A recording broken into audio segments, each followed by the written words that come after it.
चौथे चरण के लिए आज चुनाव प्रचार समाप्त हो गया। इस चरण में 10 राज्यों की 96 सीटों पर वोटिंग होगी, जिसमें आंध्र और तेलंगाना की सभी सीटें शामिल हैं। इसके अलावा किन किन राज्यों में होगा मतदान, किस दिग्गज की किस्मत होगी दांव पर, देखिए ये रिपोर्ट।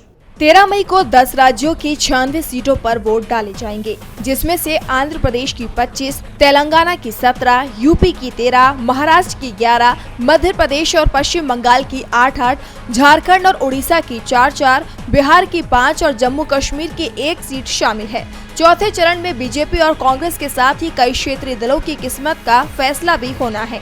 2019 में इन 96 सीटों में से सबसे ज्यादा 42 सीटें बीजेपी को मिली थी, जबकि 22 सीटों के साथ वाईएसआर-सीपी दूसरे स्थान पर थी। कांग्रेस को 6 और अन्य दलों के हिस्से में 26 सीटें आई थी।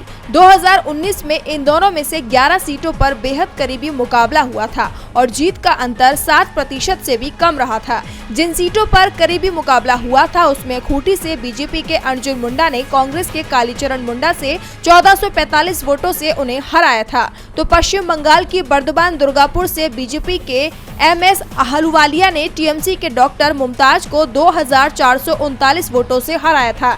इसके अलावा 2019 में आंध्र प्रदेश की 4 और तेलंगाना की 3 सीटों पर जीत का अंतर 7000 से भी कम वोटों का था, जबकि महाराष्ट्र और ओडिशा की 1-1 सीट पर यह अंतर 5000 से भी कम वोटों का था।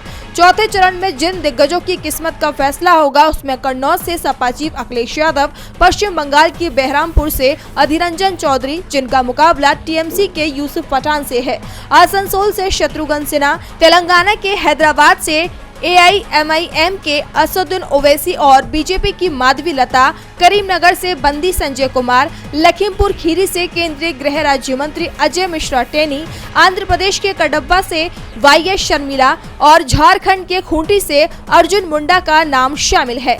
चुनाव प्रचार समाप्त होने के बाद इंडिया गठबंधन ने दावा किया है कि पहले 3 चरणों की तरह चौथे चरण में भी उसके पक्ष में ही बहुमत आएगा। GB लाइव की रिपोर्ट।